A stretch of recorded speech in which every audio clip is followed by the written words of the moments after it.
Hey folks, want to come on here and shoot a quick solo episode. This one's going to be about the Central Business District, also known as the CBD in the city of Sydney.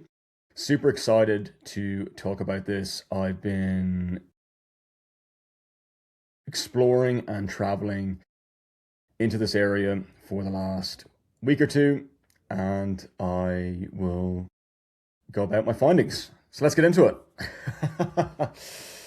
By the way, if anyone's around for beer, coffee, sea swim, feel free to reach out.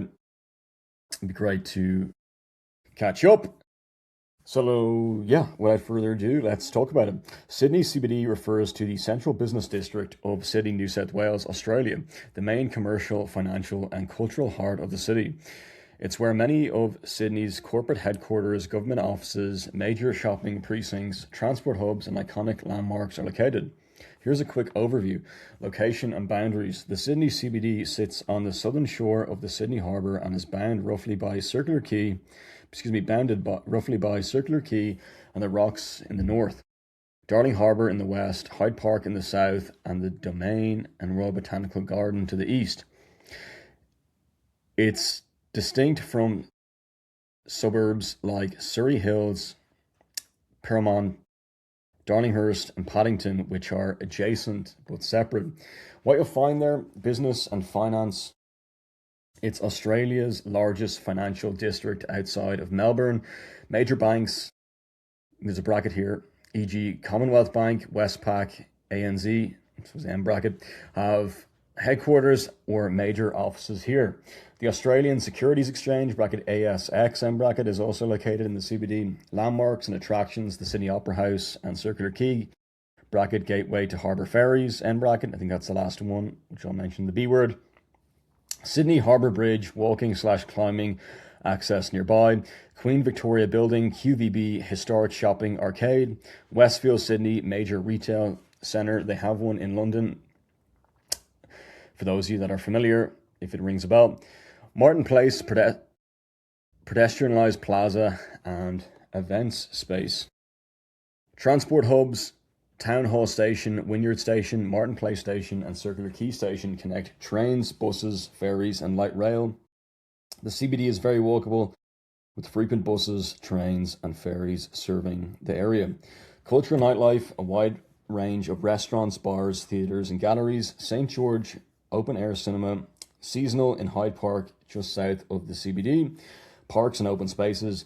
Hyde Park runs along the eastern edge, offering green space and memorials. The Royal Botanical Garden Sydney adjoins the eastern waterfront. Tips for visiting. Most major attractions are within walkable distance of each other. Peak pedestrian times are usually weekday mornings and evenings around public transport hubs. The CBD is best explored on foot or by using Opal Card for public transport. And on Gemini, the Sydney Central Business District, CBD, is the vibrant heart of the city where historic sandstone architecture meets modern skyscrapers, all framed by one of the world's most beautiful natural harbours. Since it's currently January 2026, the city is in peak summer season, buzzing with festivals and outdoor events. What's on this month, January 2026? Sydney Festival, January 8th to 25th. The city is currently hosting its premier arts and culture festival. Look for immersive installations at Carriage Works and live performances at Sydney Town Hall. Australia Day, January 26th. Expect the CBD and Circular Quay to be the centre of the action. Highlights include the Ferryton Race on the harbour, the Tall Ships Race, and the Australia Day live concert at Circular Quay in the evening. Outdoor cinema, the Westpac Open Air Cinema, which is different from we mentioned previously, the St. George Open Air Cinema, which is seasonal. The Westpac Open Air Cinema at Mrs. Marquis Point is running nightly, offering films with a backdrop of the Opera House and Harbour Bridge. I saw recently I think it was last night, it was Marty Supreme that was on. Lunar New Year, I have to just double check, but I think that's correct. Lunar New Year preparation for the Year of the Horse is beginning, with exhibitions and dragon puppet crafts already appearing in the rocks. Iconic landmarks and sites. Circular Quay, the gateway to the harbour. From here you can walk to the Sydney Opera House or catch a ferry to Manly, Tarragona Zoo, the Rocks, the city's historic birthplace, wander through cobblestone lanes, visit the weekend markets, or grab a pint at one of Australia's oldest pubs, the Fortune of War. Sydney Tower Eye for the best 360-degree views of the city skyline, including the Blue Mountains on a clear day. Royal Botanical Garden, a massive green oasis right next to the CBD. Don't miss Mrs. Marquis's chair for the, quote, postcard, end quote, photo of the Opera House and Bridge together. Shopping and dining, the QVB, Queen Victoria Building, a stunning 19th century Romanesque building housing high-end boutiques and ornate tea rooms. Pitt Street Mall, the main retail artery home to the major department stores Myer, David Jones, and Westfield Sydney. I was in there the other day. It was last week. It was great. Dining hotspots, fine dining, Bellelong inside the Sydney Opera House. The Opera House sales, or key for world-class harbour views. That is also fantastic. I was in the Opera House, or the Opera Bar, after Australia won the Ashes. I thought there'd be more celebrations, but it's pretty quiet. It may have been somewhere else. Amazing views of the bridge, the Sydney Opera House and the bridge, and was just, couldn't recommend it enough in the evening. The weather's nice, which is, it's been very nice since I've kind of got here. A bit of rain, but overall it's been lovely. Back into it. Fine dining, Bellelong, which we talked about, inside the Opera House sales, or key for world-class harbour views. Casual and trendy, head to Barangaroo for waterfront dining, or Chinatown/Haymarket near Central Station for the best dumplings and late-night eats at Mr. Wong.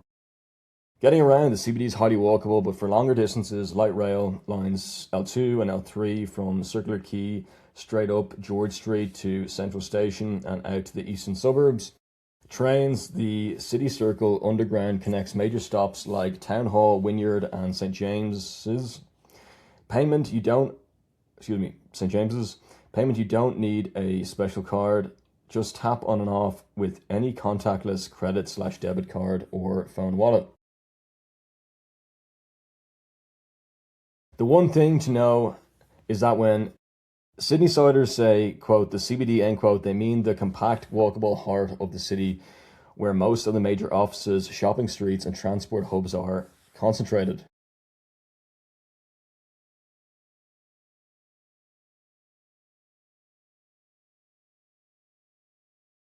Already mentioned this before. Keep this under 15.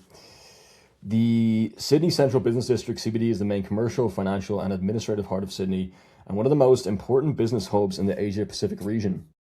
What and where it is, the Sydney CBD is the historical core and primary city centre of Sydney, often simply called the city, quote, the city, end quote, or, quote, the town, end quote.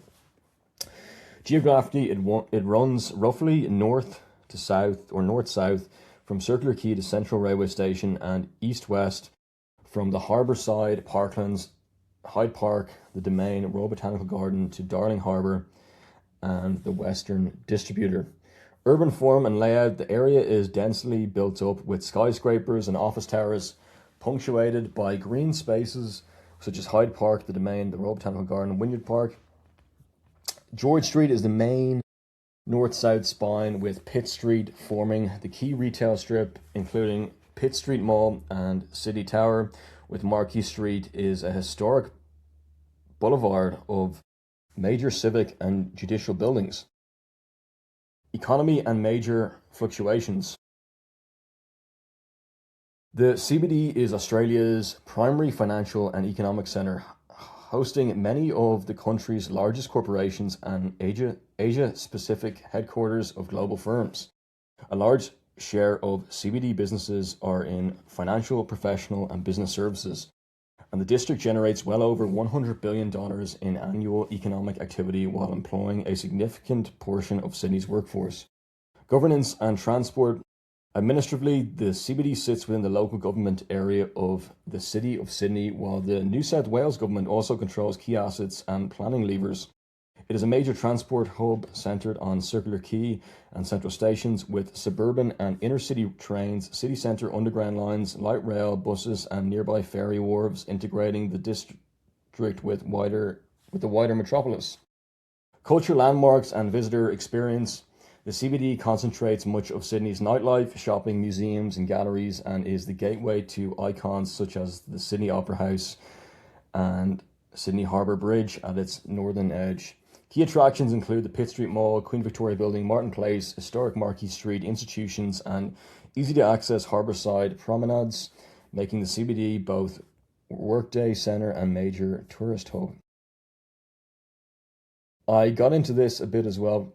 It's about 5 more minutes left.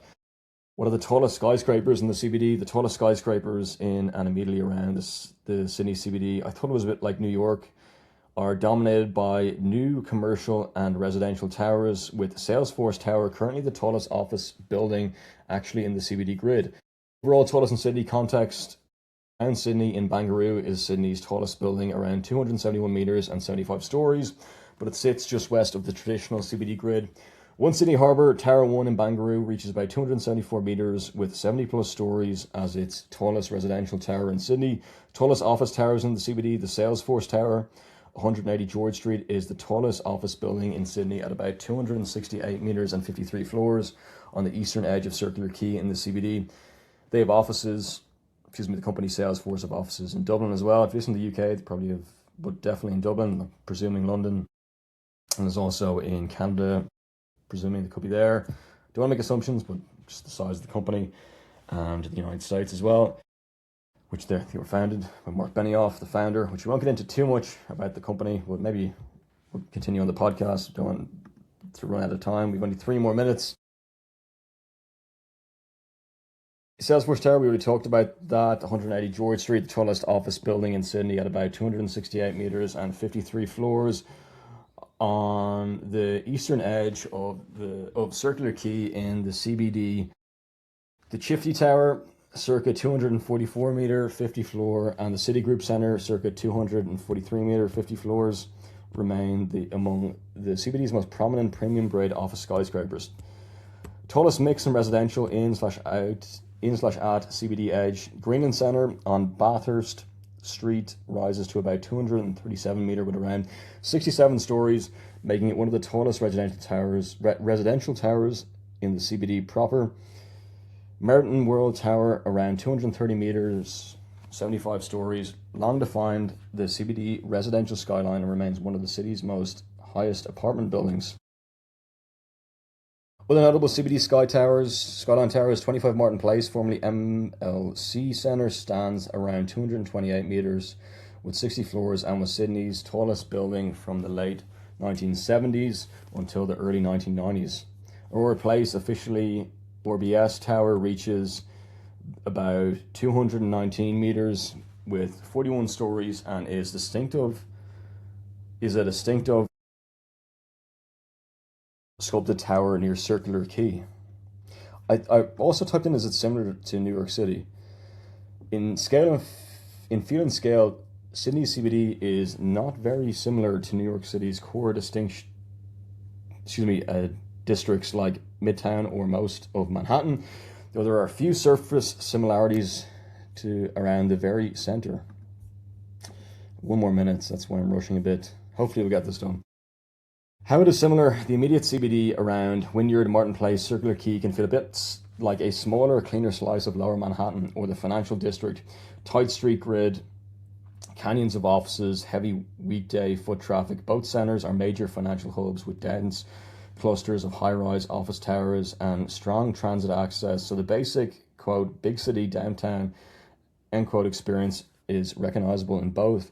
How it is different, Manhattan skyline is vastly taller and more extensive. Sydney ranks are only around the 41st globally by number of the 150 metre plus buildings and has long-standing height controls, whereas Manhattan has multiple super tall clusters. NYC's core is far more intense and gritty with continuous high-rise neighbourhoods and much more higher inner-city population densities than Sydney's CBD and enclosed suburbs. Urban form and vibe, Sydney's overall is often compared to more to Los Angeles in structure, a coastal CBD plus many separate centres and beach suburbs rather than one huge continuous urban canyon like Manhattan. New York's older, ultra-dense grid, 24-hour street life, and extensive walkable boroughs do not really have a direct equivalent in Sydney, which become more suburban in character much more sooner once you leave the CBD. And this is on Perplexity. I think there's one big takeaway to take away from this episode is the one thing to know about the Sydney CBD is that it's compact and walkable, but very busy on weekdays. More specifically, almost all major landmarks, offices, shops, transports, hubs are within a 20-30 minute walk. It's the economic heart of Australia, which you already mentioned. So weekdays, especially around 8 to 9:30 a.m. and 4:30 to 6 p.m. are crowded with commuters. On weekends, it feels completely different, quieter, more touristic feel, more tourist focused, and easier to explore. But the one major thing is that it's compact and walkable, but very busy on weekends if you're looking to visit. Thanks for listening, folks. And if you have any suggestions, feel free to reach out. Have a great rest of your day.